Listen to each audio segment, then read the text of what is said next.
Livro de Números, capítulo 13. Eu deixei minha Bíblia no carro, aí o nosso irmão Eric trouxe para mim uma Bíblia, mas eu acho que a oculista da minha esposa vou ter que ir lá, vou ter que passar por lá. Ela falou, depois dos 40 não tem jeito, tem que usar óculos. Aí eu bati o pé e falei, comigo não! Pelo jeito. Livro de Números, capítulo de número 13, versículo de número 17.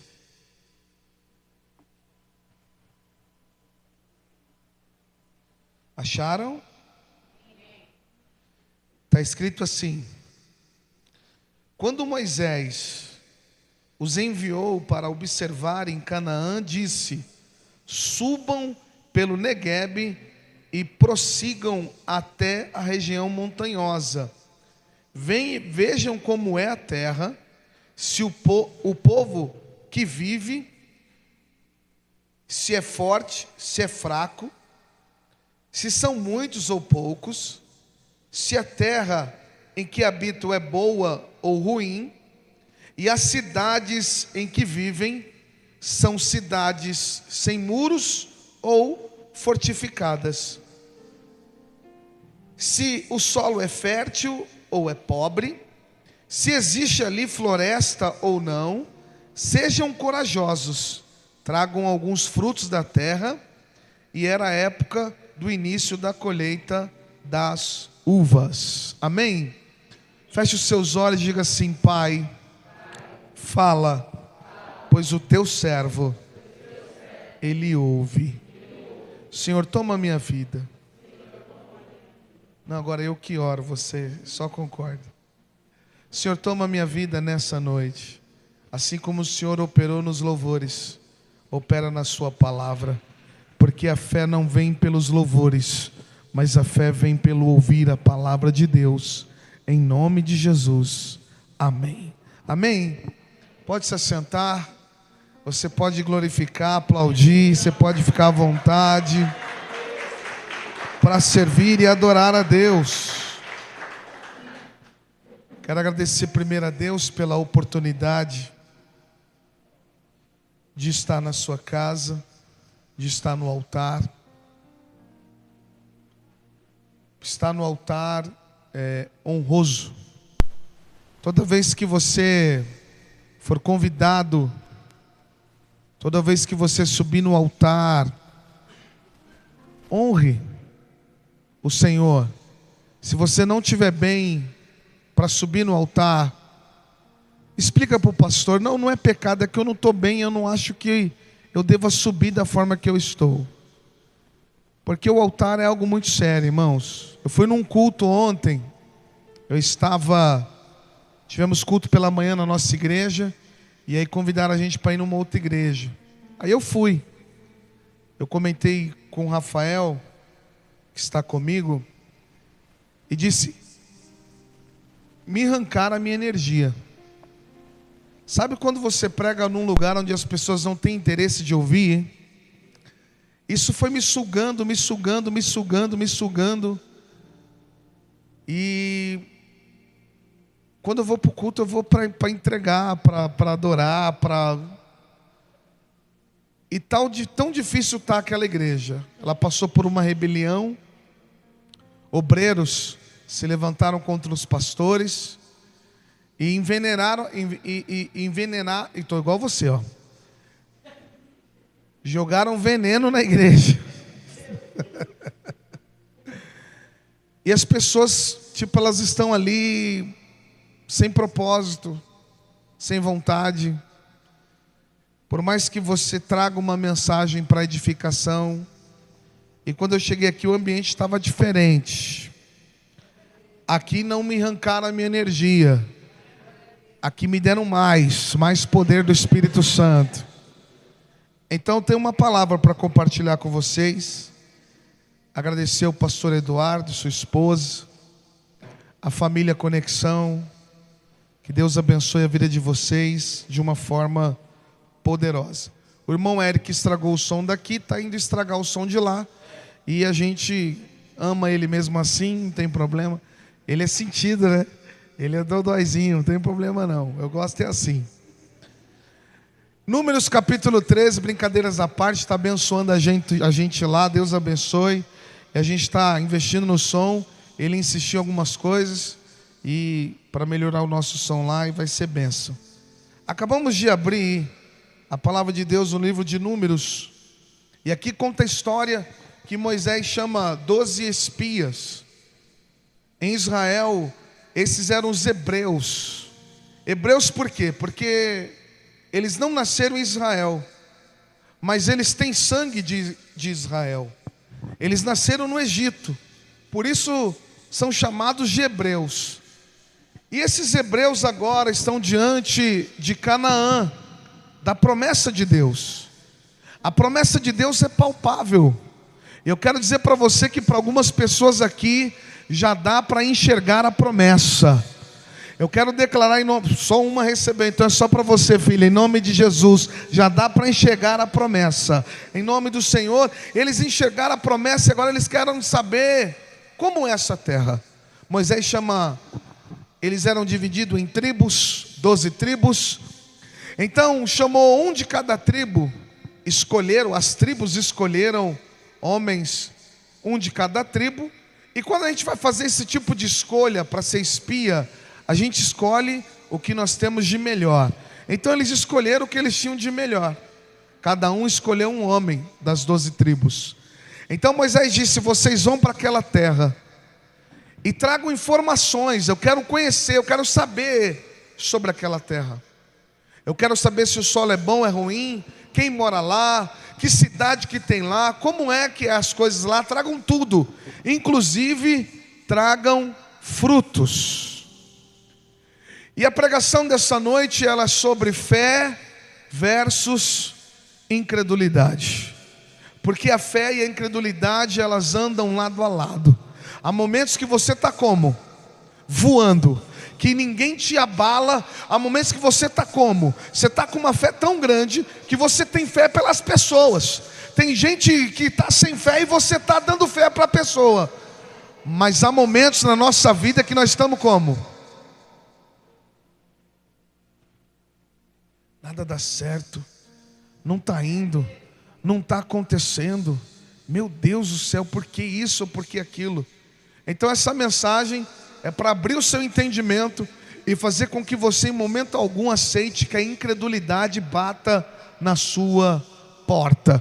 Porque o que você precisa saber é que Deus não vai operar na sua vida porque você é branco ou preto, se você é amarelo ou vermelho, se você é bonito ou feio aos olhos dos homens ou aos seus olhos. O Senhor não vai operar se você estiver chorando, se você estiver precisando, Deus também não vai operar. O que vai fazer Deus operar na tua vida chama-se fé inabalável. O que vai fazer Deus operar na tua casa não é se tem problema lá, é se tem fé para Ele operar lá.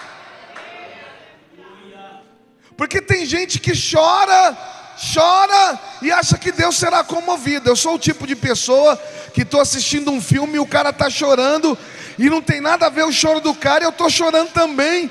E todo mundo fala: está chorando por quê? Eu não sei, ele está chorando lá, eu estou chorando aqui. Então não é o seu choro que vai tocar Deus. Tem alguém aí? Não é se você precisa mais do que eu. E é isso que você precisa entender. Talvez você precise mais do que eu, mas Deus vem e me abençoa. Por quê? Porque Deus vai abençoar aquele que tem fé inabalável. Então tem gente que tem mais do que você, precisa menos do que você, mas ela tem uma fé inabalável, e por isso Deus está entregando tudo para ela, porque não é as circunstâncias.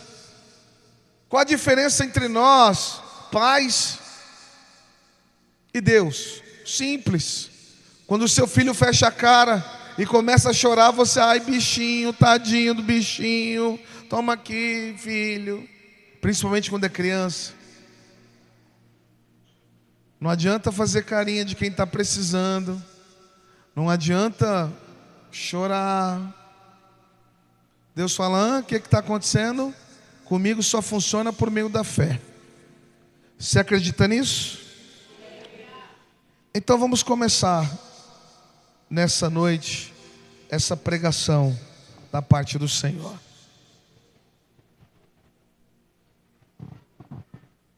Acompanhe o texto. Eu parei no versículo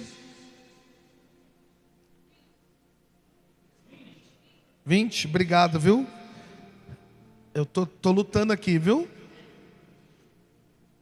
19, 20. Se o solo for fértil ou pobre, se existe ali floresta ou não, sejam corajosos, tragam alguns frutos da terra. E era a época do início da colheita de uvas. Eles subiram e observaram a terra desde o deserto de Zim até Reobe, na direção de Lebo-Hamate. Subiram do Neguebe e chegaram a Hebrom, onde viviam Aimã, Secai e Taimai, descendentes. Eu estou parecendo aqueles caras que não sabem ler, mas vamos lá, vamos continuar. 23. Quando chegaram ao vale de Escol, cortaram um ramo da qual pendia um único galho de uvas. 2 deles carregaram o cacho, penduraram numa vara. Colheram também romãs e figos. E aquele lugar foi chamado Vale de Escol por causa do cacho de uvas que os israelitas ou os hebreus cortaram ali. Ao fim de 40 dias, quantos dias? 40 dias eles voltaram da missão de reconhecimento daquela terra. Eles então retornaram a Moisés e a Arão e a toda a comunidade de Israel em Cádiz, no deserto de Parã, onde prestaram relatório a eles e a toda a comunidade de Israel, e lhe mostraram os frutos da terra.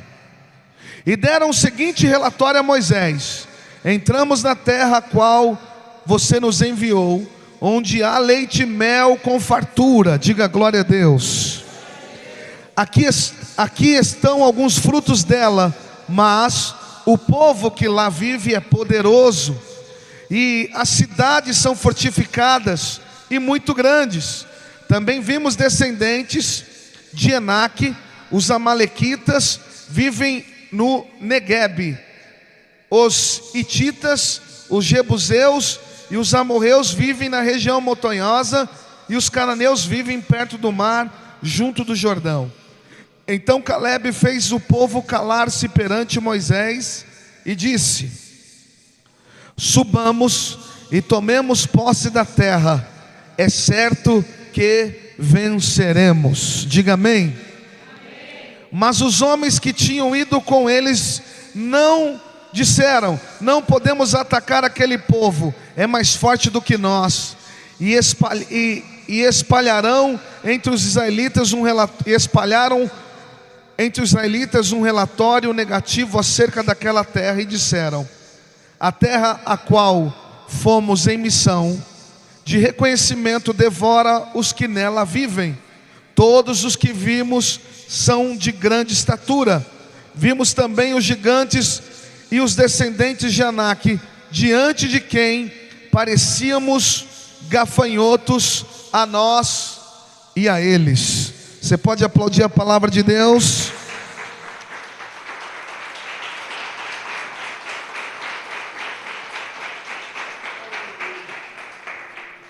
Graças a Deus, consegui terminar a leitura. Então vamos tentar agora trazer o entendimento para você. Para quem não me conhece, o meu nome é Davidson, sou bispo da Igreja de Cristo Amor Primitivo em Guaianazes. Essa igreja tem 16 anos, eu tenho 22 anos de ministério pastoral. Então eu não vim aqui me aventurar, eu vim aqui falar da verdade, que é Jesus Cristo, falar para você que Deus tem algo maior para a tua vida. Meus irmãos, quando Moisés manda os espias, eles vão. E eles espiaram a terra por 40 dias. Você que é ansioso e acelerado, dá um pisa no freio. Antes de se emocionar, vai com a razão. Olha direitinho. E eles estão espiando a terra. E eles acharam um cacho de uva tão grande, que tiveram que ser carregado um cacho de uva por 2 homens. É o que o texto disse. E quando eles voltaram, eles deveriam ter pensado: quando nossos pais saíram do Egito, teve uma promessa de uma terra que emana leite e mel, e é essa terra. Mas eles não olharam para a promessa de Deus. A maioria deles olharam para as dificuldades. E é isso que o diabo quer que você faça. O diabo não quer que você olhe para as promessas que Deus tem para a conexão, as promessas que Deus tem para a tua família, as promessas que Deus tem para a tua casa, as promessas que Deus tem para você. O diabo não quer que você olhe promessa, ele quer que você veja as dificuldades. Eu estava ouvindo o testemunho do ministro, de um dos ministros do STF, aquele que é crente, qual é o nome dele? Que foi o Bolsonaro que indicou. Ninguém gosta de política, né? Pelo jeito nem eu. Bom, mas eu não vim falar de política. Esse homem, ele é crente. Ele deu um testemunho que ele estava num culto como esse, e alguém foi tomado por Deus lá da tribuna, e ele estava numa igreja com mais de 3.000 pessoas, e ninguém conhecia ele. E Deus apontou o dedo para ele e disse: eu vou te colocar num lugar, e nesse lugar que eu te colocar, você vai desfazer leis que maltratam o meu povo. E ele recebeu aquela palavra. Mas eu te pergunto, qual foi a dificuldade desse homem para chegar até lá? Ele não contou, ele não disse. Mas você pode imaginar como um homem, um servo de Deus, sai do nosso meio e vai chegar lá naquele ambiente pecaminoso, podre, e Deus cumprindo a promessa. O Senhor está falando com alguém aqui. Tem gente aqui que já esqueceu da promessa por causa das dificuldades, e por causa da dor, e por causa do problema. E o Senhor me trouxe aqui para dizer para você: pare de olhar para as dores, pare de olhar para as dificuldades, pare de olhar para as circunstâncias. Olha para a terra que mana leite e mel. Olhe para a promessa, olhe para Canaã.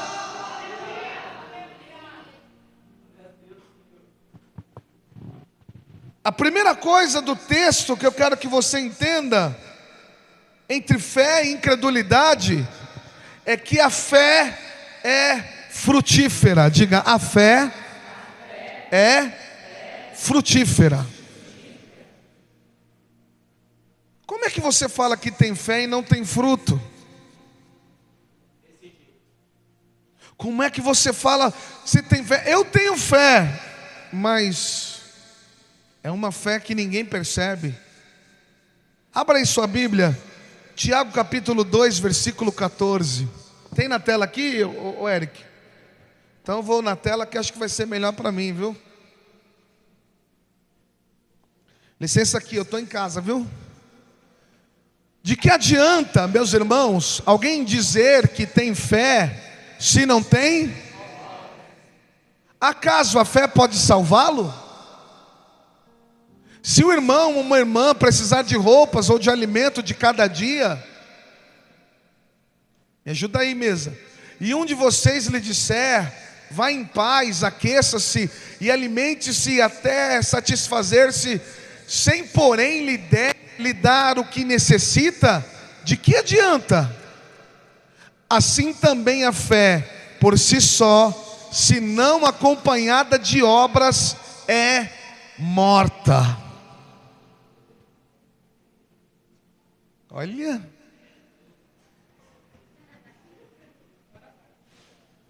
estão me humilhando aqui, ó. Eu também tenho, viu? Fica assim não, viu?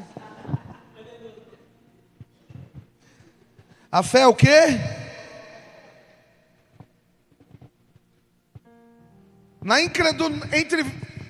Nessa briga de incredulidade e fé, você precisa entender que se você tem fé, a fé é frutífera. Tem que pôr a mão na massa, tem que fazer a obra. Não é ser obreiro, obreiro é chamada.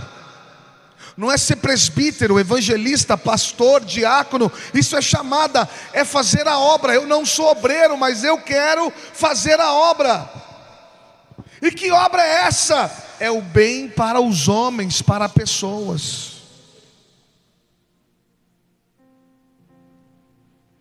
Que obra é essa? É quando alguém que você vê que está precisando de alimento, você não coloca a mão na cabeça e fala como muitos fazem. Põe a mão na cabeça e fala: em nome de Jesus, seja abençoado, vá em paz. Isso é uma fé morta. Sabe uma fé viva? É a pessoa está precisando e você nem está tão bem assim, mas você vai na sua casa e fala: eu tenho mas vou dividir no meio, vai ser metade para mim, metade para você. Porque o Senhor não está falando do quanto você tem para entregar, nem que você é rico ou se você pode muito, não é sobre isso que Ele está falando. Ele está falando que aquilo que você tem, mesmo sendo pouco, você consegue compartilhar com outras pessoas. Você precisa entender que a fé sem obra ela é, e ela não está falando sobre você, porque de verdade, estar aqui nesse altar para mim é prazeroso, para mim é honroso. Então para mim, estar aqui te servindo, eu não posso nem dizer que eu estou fazendo a obra, porque isso é fácil. Para mim se torna prazeroso, eu amo pregar o Evangelho. Eu amo a igreja. Irmãos, eu tenho 22 anos de pastor e eu sei o que é ser traído. Eu conheço o lado obscuro da igreja. Eu fui de um grande ministério. Eu conheço o lado obscuro, mas eu continuo amando a igreja. Sabe por quê? Pergunte por quê. Porque eu olho para Jesus. Eu não olho para os traíras, para os Judas. Eu não fico lambendo as feridas de quem me maltratou, lambendo as minhas feridas. Não, me fizeram mal, me causaram dano dentro da igreja. Tem um vídeo rondando aí na internet de: se a igreja te feriu, senta aqui. E a gente se emociona com aquilo. Isso é ridículo. A gente devia ter vergonha, porque acha que uma música vai mudar a vida daquela pessoa, e não vai. Não vai, uma música não vai. Põe uma música bonitinha, a pessoa se emociona. Tinha que pegar aquela pessoa, levar ela até o pastor dela e fazer ela perdoar o pastor, porque isso é servir a Deus. Se foi o pastor, se foi o obreiro, se foi a irmã da cantina, se foi o Eric, não importa. Você sabe que é mais fácil ir para uma outra igreja do que perdoar seu irmão. Alguém aqui vai te ferir, me desculpa. Estamos rodeados de homens e mulheres com pensamentos diferentes, com temperamentos diferentes. Vai chegar um momento que alguém vai fazer alguma coisa que não vai te agradar. Talvez alguém vai ser grosseiro porque não teve um dia bom e também quer trazer isso para você. Talvez alguém vai te maltratar e faz o que, bispo? Perdoa. Ou vai para outra igreja e nunca seja curado. Quantos vivos? Diga: a fé sem obras é morta. Porque as pessoas não permanecem na igreja porque não se envolvem, não querem ser frutíferas. Pelo pastor também a gente sabe, pastor é só o sangue do cordeiro. Pelo pastor a gente morava na igreja. Ele acha que a gente não tem vida. A gente sabe disso. Ele faz a agenda e não pergunta para a gente. Eu sou pastor, eu sei como é. E vamos ali, vamos lá, vamos fazer. A gente sabe. Mas assim, quando dá para mim, eu vou fazer a obra, porque isso vai me alimentar, vai fazer eu chegar diante de Deus não com mãos vazias, mas com frutos. Você pode aplaudir o Senhor por isso?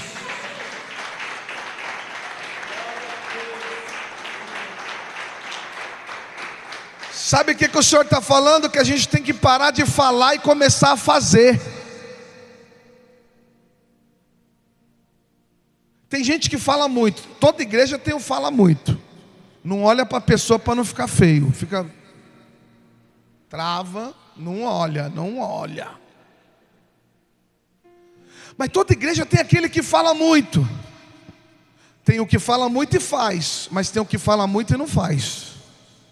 Então está na hora de parar de falar e começar a entregar, a fazer, a dar. Posso ouvir um amém? O segundo ponto é que a fé olha para o Senhor, a incredulidade olha para as pessoas.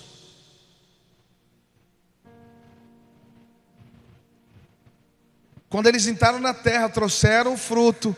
No coração deles, eles já estavam desmaiados.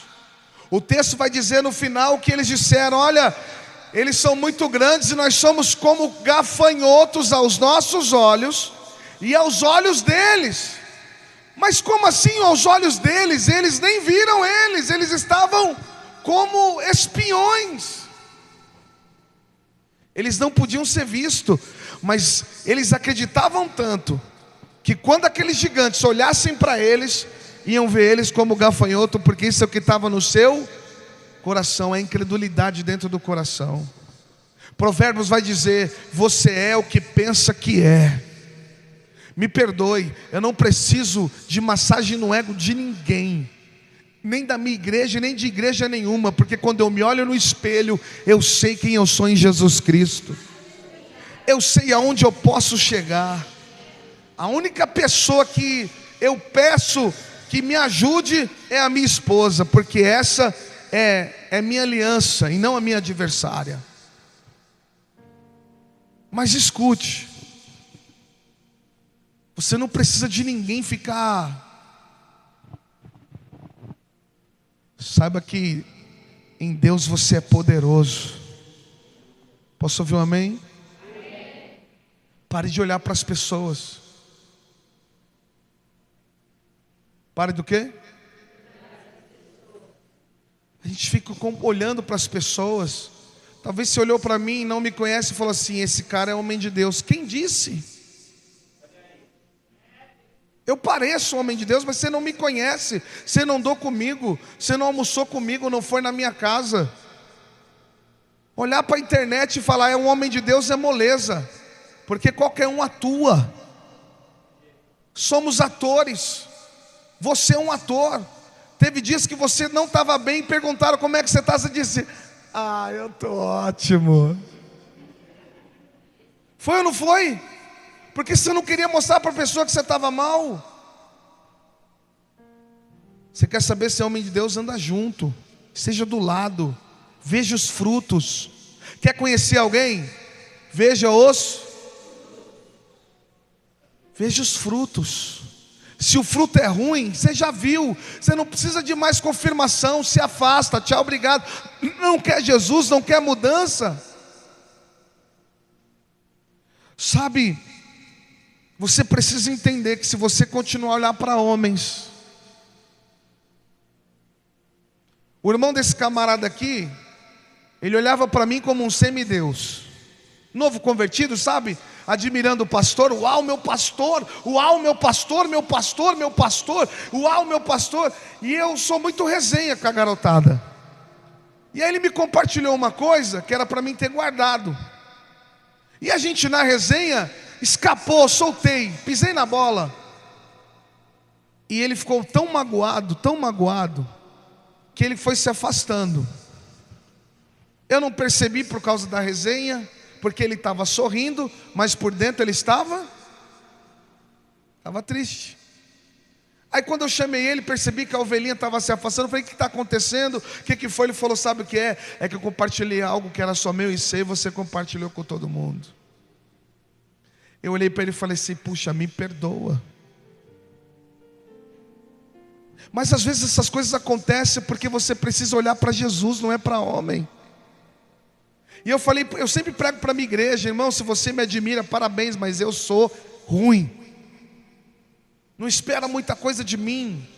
eu sou uma pessoa ruim, eu sou um homem ruim. Olha para Jesus. Eu não falava isso para você, rapaz. Ele disse, eu falava, mas é que... Então agora você experimentou, eu sou ruim, não sou? Eu sou ruim mesmo. Então vamos seguir. Ele me perdoou, eu perdoei ele, e continuamos sendo igreja, irmãos. Não precisamos mudar, precisamos abrir o nosso coração. Quantos vivos? Pare de olhar para quem? Para o homem. E nem para os seus adversários. Pare de olhar para as pessoas. A palavra de Deus vai nos dizer, em 2 Reis capítulo 6, a partir do versículo 14, que Eliseu estava com seu profeta, ou com seu servo, como a Bíblia chama.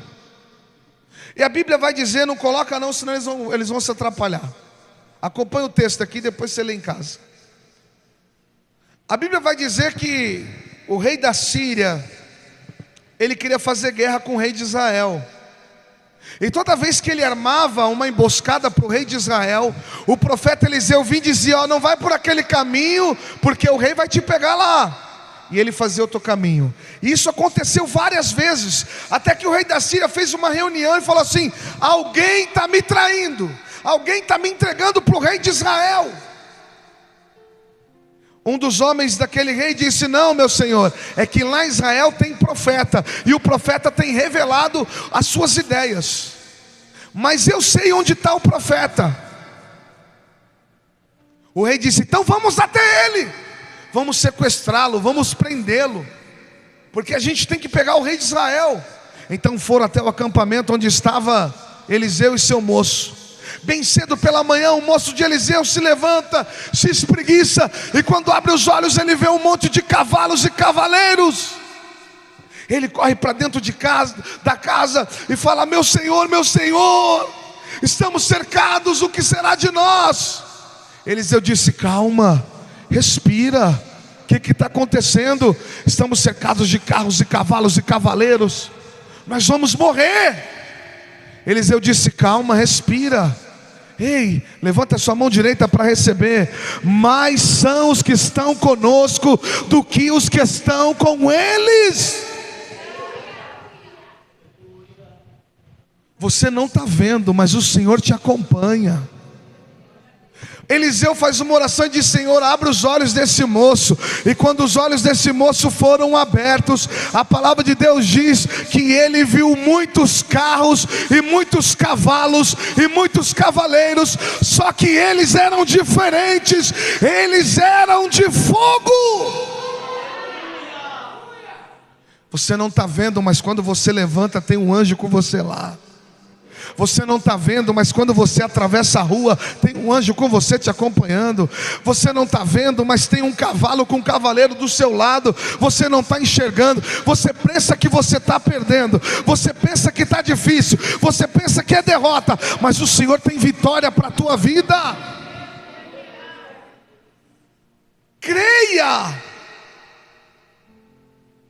Creia que essa dificuldade não é para te envergonhar, mas é para que o nome dele seja exaltado na tua vida. Eu posso ouvir um amém?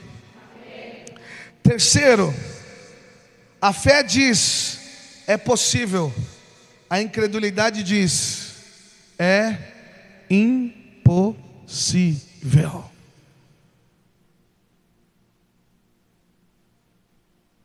Quando você olha para a sua conta bancária, quando você olha para a sua vida, você fala, eu poderia contar centenas de testemunhos de milagres poderosos.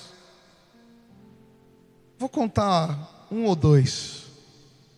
O primeiro é quando Deus colocou no coração da minha esposa de montar nosso próprio negócio.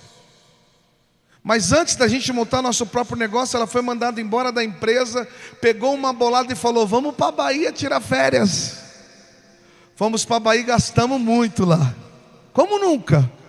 Dinheiro na conta, glória. Dinheiro da mulher ainda, aleluia. E aí quando voltamos, reformamos a nossa casa, arrumamos a casa, ela pegou um dinheiro legal. E quando gastamos com...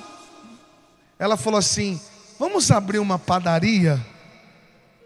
Eu falei: você é louca? Você é louca? Literalmente eu disse: você é louca? Ela disse: não, é que eu tenho fé.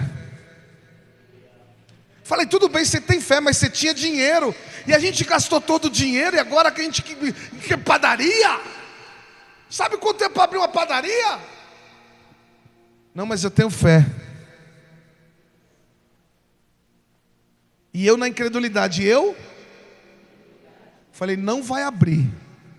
Sem a minha bênção não adianta correr atrás, eu não sou louco, não, nem pensa, você vai, Ela obedeceu, foi sujeita ao marido. Você precisa entender que se o seu marido falar não para você e você ir, você está indo contra a palavra de Deus. Se a sua esposa falou não para você e mesmo assim você ir, você está indo contra a palavra de Deus. Tem alguém aí? Você casou para ser um. Não é homem que manda e nem mulher. É verdade que a Bíblia diz, deixa claro, que o castigo de Eva para a mulher é que ela tem que ser sujeita ao homem. Isso é maldição lá de trás, viu? Mulher, a partir de agora você vai ser sujeita ao seu marido. Ela tinha toda a liberdade. Entenda, você quer casar? Viu, moça, quer casar? Quando você casar, escolhe bem. Escolhe um macho alfa, um homem que pula na bala por você. Não escolhe franguinho não.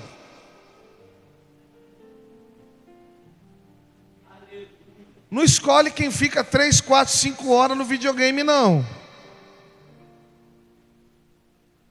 Não é pecado homens adultos jogar videogame. Pecado é ele brigar com as crianças pelo videogame. Agora é minha vez. Agora é minha vez. Senhor. Escolhe aquele que vai te proteger, te guardar. Escolhe bem. Às vezes minha esposa fala: vou separar de você. Eu falei: tá em crise lá fora, hein? Tem certeza? Não larga não, porque lá fora não tem mais dessa geração não. Essa geração está indo embora. Eu sou ogro, eu não sou tão romântico, mas eu pulo na bala, hein?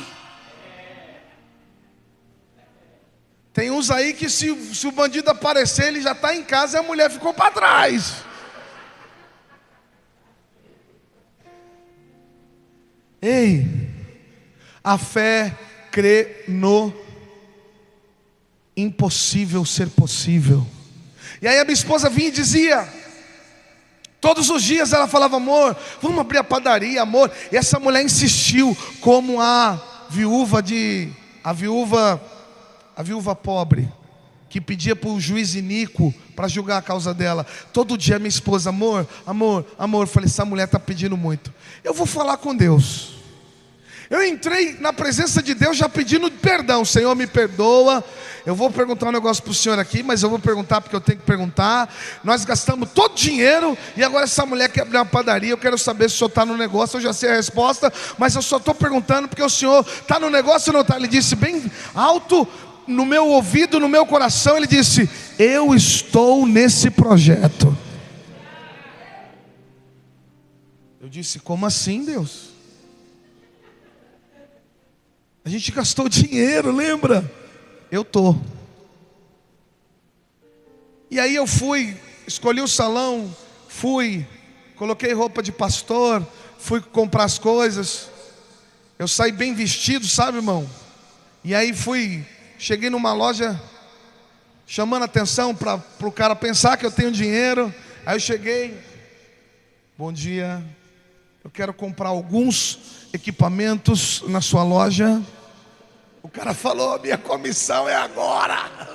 O Eric já abriu o olho e falou: é de Deus. Esse mês eu estouro. E aí eu fiz toda a negociação sem dinheiro nenhum. E eu comecei a negociar. E a vista é quanto? Irmão, equipamento de 10 mil reais, 15 mil, coisa cara.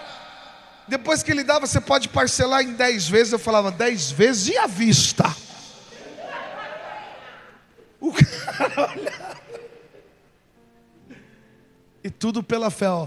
Eu vim aqui, só vim pesquisar mesmo, porque você vou em outras lojas, ver quem me oferece. O cara falou, qualquer um que você for, eu cubro. Então fica aí de cantinho que eu vou buscar mais. E saí correndo atrás, conclusão, sem dinheiro algum, falei, Senhor, fiz o que era para fazer, corri atrás, vi os preços, está aqui, e agora? Como é que eu vou pagar isso? Aí o homem faz o quê? O homem corre atrás. Cheguei no meu pai cheio da grana, eu falei, ei paizão, beleza? Você sabe que eu sou o filho preferido, né? Me arruma 30 conto aí, eu te pago aí com 40. É para fazer o quê, filho? É para abrir uma padaria. Não vai dar certo não, isso aí não é de Deus não. Procurei meu primo, tinha acabado de receber uma herança, cheio do dinheiro, membro da minha igreja. Falei, varão, te pago com juros. Eu vou ver, está vendo até hoje, graças a Deus. Falei, Senhor, ele falou, não falei que você tinha que pedir nada? Quem disse para você que você tem que pedir alguma coisa? Aí eu recebi um telefonema e a pessoa falou assim, tudo bem, tudo bem. Fiquei sabendo que você quer abrir uma padaria. Eu falei, estamos pensando. Faz o seguinte, eu tenho um cartão de crédito infinito aqui. Se tu precisar, estou te entregando. Essa era a última pessoa que eu ia pedir, porque é rico, e rico você sabe, irmão. Falei, para esse eu não peço. Não pedi, ele me ligou, emprestando o cartão. Tem alguém aí? Cheguei na loja, quando o cara me viu chegando na loja, imagine, chegou o homem. Vou levar tudo, hein? Aí ele começou a separar as coisas. Tá tudo separado, patrão. Quanto que deu? Então, com o desconto que eu te dei, porque é à vista, né? Ele falando, é à vista, né? O desconto que eu te dei é à vista, né? Deu tanto. Falei, parcela em 10 aí. Ele falou, é o quê?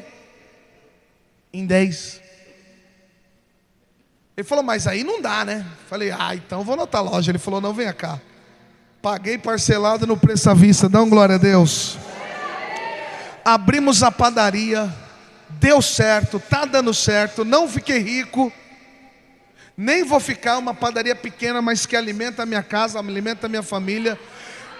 E essa padaria deu de oferta para a nossa igreja, para construir um terreno, R$55 mil. Então já engata o segundo milagre, que nossa igreja arrecadava R$1.500 por mês e não conseguia pagar o aluguel direito, que era R$1.500. Uma luta terrível. E aí eu fiquei enfesado, porque atrasamos o aluguel um dia. O dono do salão ligou para a gente e falou assim, ô pastor, caloteiro pastor, não paga aluguel? Irmão, aquilo me comeu por dentro. Eu falei, o que, varão? A tesoureira não pagou o aluguel, varão? Não pagou, pastor. Aí fica difícil, hein? Um dia, irmão. Quando desligou o telefone, eu corri para o monte. Fui no monte e falei assim, é o seguinte, Deus, eu não estou nem aí. Eu quero um terreno para a igreja, se vira. O Senhor é o dono do ouro e da prata. Dessa arrogância eu estava falando com Deus. Eu fico imaginando Deus falando para os anjos, eu mato ou faço o que com esse cara? Eu cheguei no monte bruto com Deus. Deus, fui humilhado. Quando eu desci, meu irmão veio e falou assim, você mora de favor na casa do nosso pai. Aí eu falei, não, voltei para o monte de novo, ó. Eu não quero só um terreno para a igreja, não. Eu quero um terreno para a igreja e eu quero uma casa para mim e para minha esposa. Quanto no bolso? Nada. A padaria estava começando, eu estava pagando a dívida. Ei, era promessa ainda, não tinha nada palpável. A gente comia ovo, salsicha, o que dava para comer. O pão que a gente fazia, a gente comia. Passamos apuros para pagar as contas. Sabe o que Deus fez? Para encurtar e você entender que é um testemunho longo. Deus deu terreno para a igreja. E Deus deu minha casa. O dono do salão não me humilha mais. A nossa igreja é própria e ainda tem mais 500 metros quadrados para construir. Se você chegar diante de Deus e usar a fé, o impossível, receba isso. Um cara sem dinheiro, sem nada, o cara com um emprego igual ao seu, um salário igual ao seu, com as contas igual à sua, chegou diante de Deus e falou: Senhor, abre as portas. E o Senhor abriu, e Deus condições. E deixa eu te falar, o terreno da igreja está pago, a minha casa está paga, está tudo pago. A minha esposa creu na padaria e eu criei pela igreja. Você não sabe a pressão que esse homem passa todo mês. Eu sei o que é. Eu já paguei aluguel de 5 mil, de 8 mil de igreja. Hoje eu não pago nada, nem imposto. Sabe por quê? Porque a igreja é isenta do imposto. Aleluia. Tem alguém aí? Tudo que entra na nossa igreja é para investir na própria igreja. O Eric falou: vocês têm dinheiro para mudar o som? Eu falei: tem. Ele falou: meu Deus do céu, eu fico orando para entrar, para a gente arrumar nosso som também, bispo. Ele falava: bispo, isso aí custa 2 mil. 2 mil dá. Ele falava: meu Deus, 2 mil dá. Sabe por quê? Porque Deus é bom, queridos. Alguém recebe? Ixi, falei demais. Eu entrego no horário. Quando chegar eu paro, tá bom? Fica tranquilo. Eu quero parabenizar essa igreja, que é a única igreja que eu conheço na segunda-feira desse jeito aqui. Vamos aplaudir Jesus. Segunda-feira.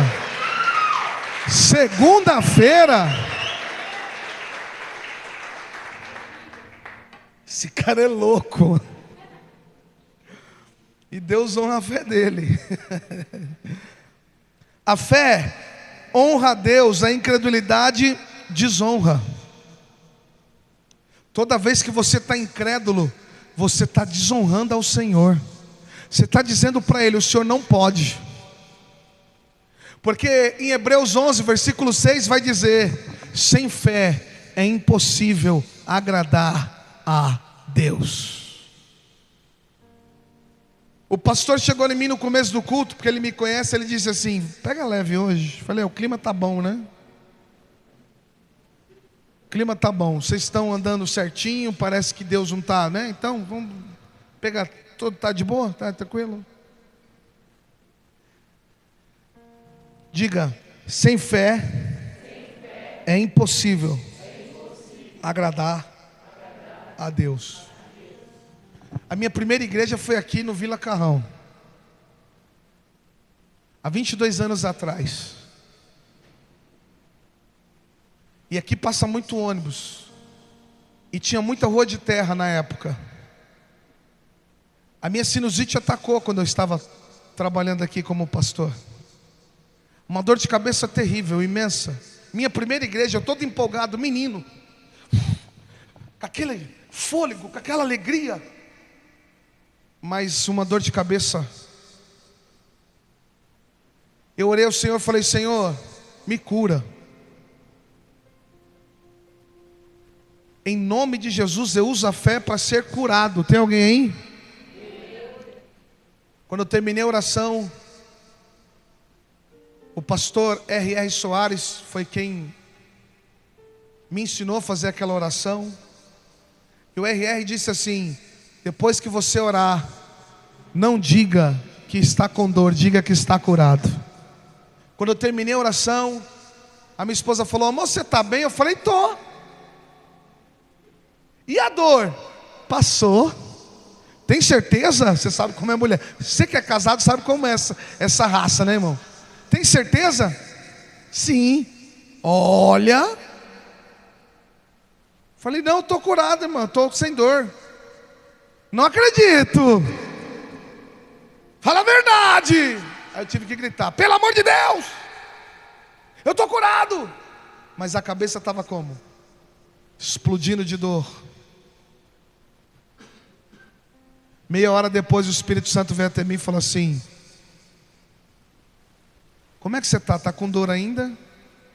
Aí eu pus a mão na cabeça e falei: Senhor, passou. Pois você foi curado. Tem 22 anos que eu não sei o que é dor da sinusite, porque eu fui curado. Sem fé é impossível agradar a Deus. Alguém recebe a palavra? Quem pode aplaudir o Senhor?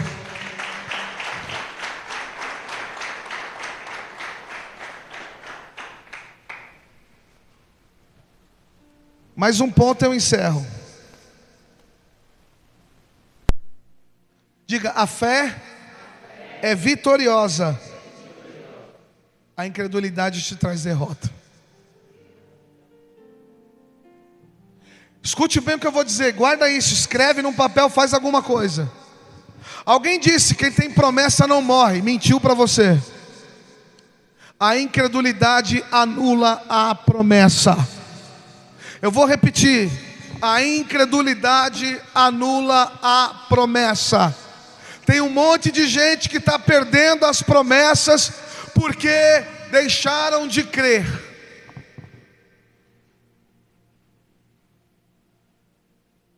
Diga misericórdia. A incredulidade fecha a porta do reino de Deus. A incredulidade é capaz de tirar o meu nome do livro da vida, dependendo do nível da incredulidade. A palavra de Deus diz que está tendo uma guerra em Israel.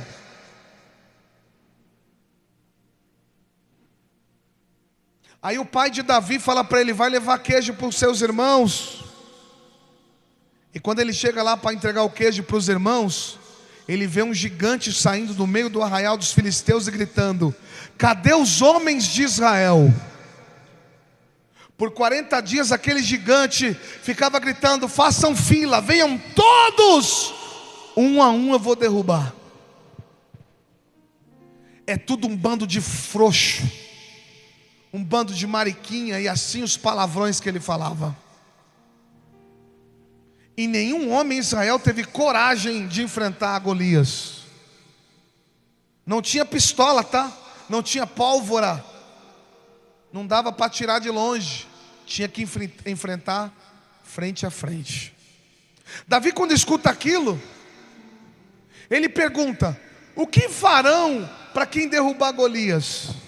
A resposta foi: o rei disse que se alguém vencer Golias, ele entrega a sua filha para casar, a família não paga mais imposto, e ele vai fazer desse homem um homem rico.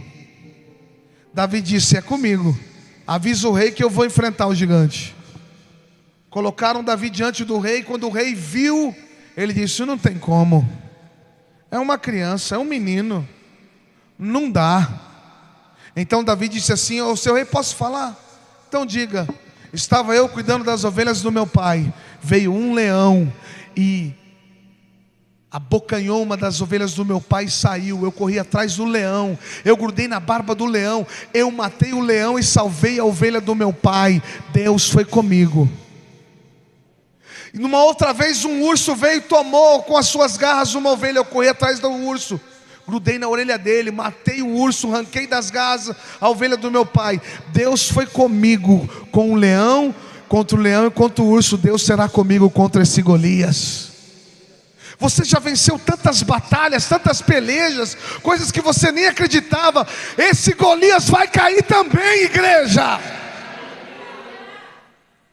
Então Davi, ele vai até o ribeiro, pega 5 pedras. Quantas pedras?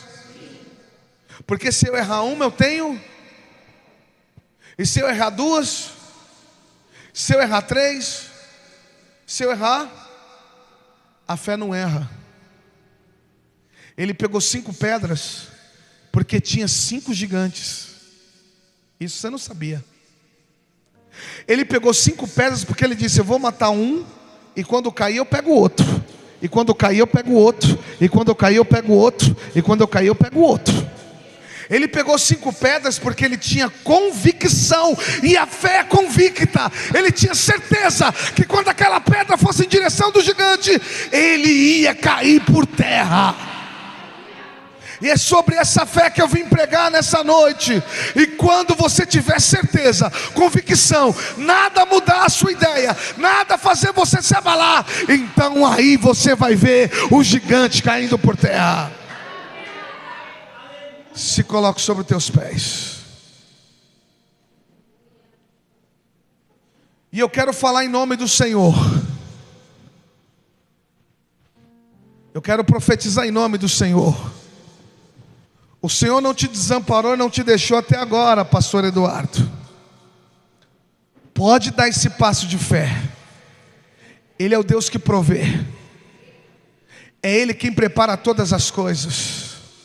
É Ele quem faz tudo. Temos um terreno hoje porque Ele tinha o propósito de abrir uma padaria, porque a nossa igreja não conseguia arrecadar R$1.500. Como pagar um terreno de R$3.000 por mês? Como não consegue pagar 1.500, vai pagar 3.000, Eric? Não é loucura? Mas fizemos essa loucura. E Deus supriu. E Ele foi abençoando aquele meu comércio. E quando faltava os 1.500, eu olhava para minha esposa, ela olhava para mim, ela falava: oferta, amor. Ofertava.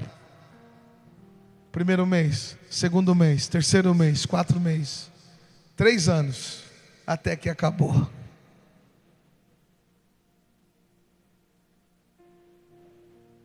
Pode dar um passo de pé. Deus será com você. Ele tem sido com você até hoje. Ele vai continuar sendo com você. E Deus colocará pessoas com a mesma fé que a tua. Deus vai te dar pessoas com a mesma coragem. Porque a igreja é o que o pastor é. Quando a minha igreja está bem ruinzinha, eu fico batendo minha cabeça na parede. Eu falo: não pode ser que a igreja é parecida comigo. Não tem como. Mas não tem jeito. A igreja é o que o pastor é. Se o pastor é um homem de fé, a igreja terá muita fé. Alguém recebe essa palavra? Eu quero chamar aqui na frente pessoas que estão com a fé abalada e querem ser restauradas na fé. Querem voltar a ter aquela fé cega, aquela fé que não olha obstáculo, aquela fé que não olha circunstância, aquela fé que não olha para a conta bancária, simplesmente fé. Tem alguém que precisa ser restaurado na fé? Vem aqui na frente. Rapidinho, eu tenho que entregar o microfone.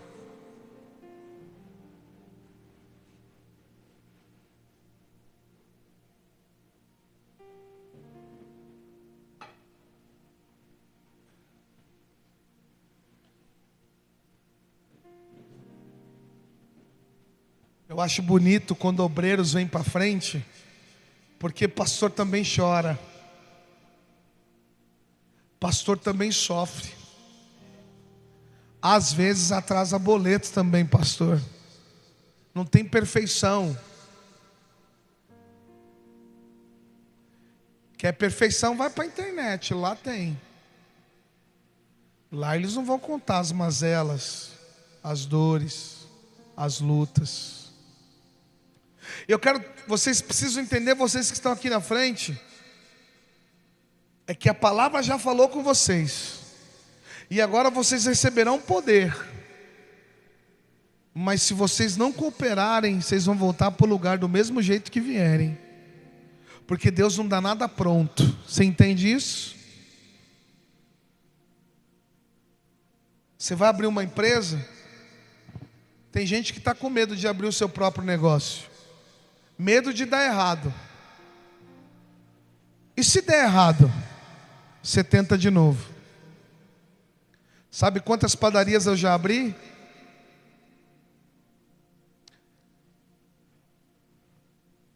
3.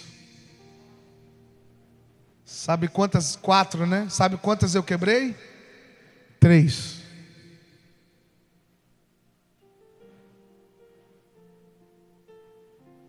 Mas eu tentei. E vou continuar tentando. Tive prejuízo esse ano, eu tive um prejuízo que fez com que eu não conseguisse ir no mercado fazer compra. Tem alguém aí? E aí Deus perguntou: e agora, você faz o quê? Eu continuo crendo, Senhor. Mas agora você não tem dinheiro nem para ir no mercado fazer a compra do mês. Está comprando picadinho, 1 quilo de arroz, 1 quilo de feijão. Não tem problema, Senhor, eu continuo crendo. Ele falou: por causa da tua fé, estou mudando o seu quadro. Eu comprei um carro à vista, o carro que eu queria, o carro que eu sonhava. 2.0, turbo, câmbio automático. O banco sobe e desce sozinho, o volante faz isso e faz aquilo, tem piloto automático, era o que eu queria. Sabe por quê? Porque quando eu estava abalado, eu não me afrouxei na fé. E a minha igreja sabia que eu estava abalado. Pergunta para ele. Minha vida é um livro aberto. Eu falava: igreja, eu estou quebrado, mas vamos para cima. E aí Deus mudou, por causa da fé. Tenha fé agora. Antes de eu orar, vou dar mais uma injeção de ânimo em você. A mulher de fluxo de sangue, quando tocou em Jesus e ela foi curada, ela deu as costas. O Senhor perguntou: quem me tocou? Ela disse: fui eu, Senhor, que te toquei. Ele olhou para ela e disse: tem de bom ânimo. Tem de o quê? Tem de o quê? Então faz cara de quem está animado agora. Porque uma pessoa desanimada é um desastre.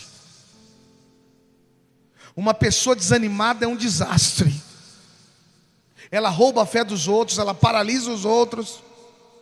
Por isso o Senhor está dizendo para você: tem de bom ânimo. Porque se você conseguir se alegrar na crise, a vitória vem. Se você conseguir se alegrar na dor, a vitória vem. Porque se alegrar quando você tem dinheiro sobrando, está tudo bem em casa, está tudo bem, você está feliz, ainda que a figueira não floresça. Vou repetir para ver se você entende. Ainda que a figueira não floresça, ainda que não tenha caixa de som, ainda que não tenha microfone, que não tenha cadeiras, tem igreja na África que não tem nem teto, ainda que a figueira não floresça, eu todavia me alegrarei em ti, Senhor. Feche os seus olhos. Eu entendo você que está aqui na frente, porque eu também já passei por esses momentos de incredulidade. E todos nós passamos. Mas para vocês hoje é um basta, porque o Senhor falou no seu coração. O Senhor está dizendo para você: tenha uma fé cega. Como assim uma fé cega? Eu creio, custe o que custar, eu creio. Não importa o que acontecer, eu creio. Ainda que dê tudo errado, eu continuo crendo. Senhor, toma nas tuas mãos essas pessoas. Elas estão chorando, Deus, e elas estão dizendo: Senhor, me ajuda. Senhor, aumenta a minha fé. Senhor, eu sei que para se aproximar de Ti precisa ter fé. Não é a minha lágrima, não é o meu problema, não é o que eu preciso, mas é a minha fé que move o Teu coração. Por isso, Deus, em nome de Jesus, opera na minha vida. Tem pessoas aqui na frente dizendo: Senhor, opera na minha vida. Tem pessoas aqui na frente dizendo: Senhor, aumenta a minha fé. Senhor, eu estou frustrado, frustrada. Eu fiz um investimento em alguém, eu fiz um investimento financeiro, eu fiz um investimento e não deu certo. Pai, em nome de Jesus, restaura a minha fé. Senhor, tem gente aqui orando e dizendo: Senhor, muda, Senhor, faz a minha fé elevar. Eu quero voltar ao primeiro amor, eu quero voltar às primeiras obras, eu quero voltar a fazer, eu quero ver sinais e milagres. Pai, no nome de Jesus, toma nas tuas mãos agora. Senhor, eu ministro sobre cada vida, sobre cada pessoa. Ei, recebe essa palavra: não temas, eu sou o teu Deus. Não temas, eu sou contigo. Não temas, eu não te deixarei e nem te desampararei. Dá o seu passo de fé, que eu vou te sustentar. Tira esse medo do teu coração, diz o Senhor. Eu queria abraçar todo mundo. Já que eu não posso abraçar todo mundo, receba o abraço do Espírito Santo. Receba o abraço de Deus essa noite. Receba o abraço do teu Pai. Ele está dizendo: eu vou com você. Se você dá o passo de fé, se você tirar a incredulidade, eu estarei com você. Você não está só. Você não está só. Recebe de Deus, recebe do Senhor, recebe do Senhor, recebe do Senhor, recebe do Senhor. Diga assim: meu Pai, eu recebo na minha alma, no meu espírito, no meu entendimento, eu recebo a fé sobrenatural, e eu vou usar essa fé sem medo. Eu vou seguir a direção de Deus sem medo, porque eu sei que o meu Pai está comigo. Amém? Diga glória a Deus. Aplaude Jesus. Aleluia. Deus abençoe você. Deus abençoe sua vida. Deus abençoe sua casa. O último, você tem que dar um desconto, né, irmão? É 22 anos, né, irmão? Então é muito conteúdo. O último. Você permite, irmão? O último. Não viva a sua realidade.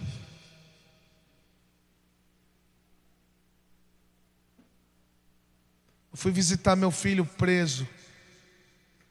Um crente desviado, filho de pastor.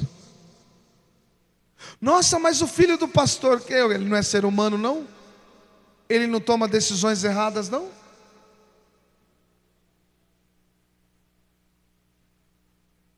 Você tem que perguntar se o pai dele já foi preso. Você tem que perguntar se o pai dele dava mau testemunho. Você tem que perguntar se o pai dele fazia o que era errado. Aí sim você aponta para o pastor.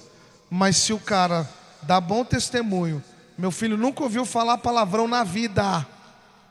Na vida. Nunca viu beber, nunca viu fumar, nunca viu trair a mãe dele. Bom, aí eu fui visitá-lo. E a minha esposa: pode sentar rapidinho, mas para você não ficar cansado. É sério, rapidinho. É só para, já que a gente está no momento de fé. E aí a minha esposa, quando visitava meu filho e voltava, falava: como é que ele está? Ele falava: ele está bem, ele está mudado.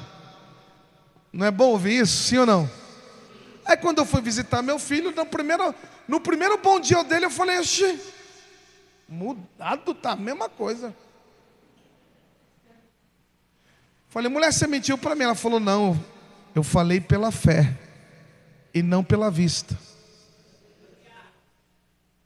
E aí você pergunta: bispo, quando você viu o seu filho preso, 1 ano e 2 meses já preso, e ainda não estava mudado, o que o senhor sentiu? Eu respondo: nada.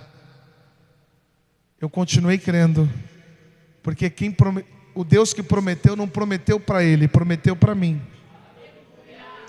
E eu não vivo a minha realidade, eu vivo pela fé. Então quando você vê o seu filho te dando trabalho, ainda que ele não esteja preso, não viva a realidade, viva a fé. Deus não prometeu que ia fazer, então Ele vai fazer. Aí meu filho saiu, faz 2 semanas. Eu pensei que era só o Rafinha que ia se alegrar comigo. Aí ele saiu faz 2 semanas. Foi no culto. Com muito custo ele foi no culto. Uma luta. Sentou na última cadeira, abaixou a cabeça. Eu preguei sobre a parábola do semeador, a semente que cai em boa terra. Terminou a mensagem, eu fiz o apelo. Quem estava na frente chorando, voltando para Jesus? Então Deus que faz na vida da minha vida, Ele também faz na sua. Eu não sou filho preferido não. Eu só uso a... Então não viva. E não foi fácil. Foi anos sofrendo, vendo seu filho desde os 15 anos desviado. E filho quando desvia, irmão, ele vem desde o berço. Quando dá 15, ele quer desviar e ele desvia. Eles querem fazer coisas que só o sangue do Cordeiro para guardar e proteger. Mas receba essa palavra. A sua fé move o coração de Deus. Deus abençoe. Vamos aplaudir Jesus.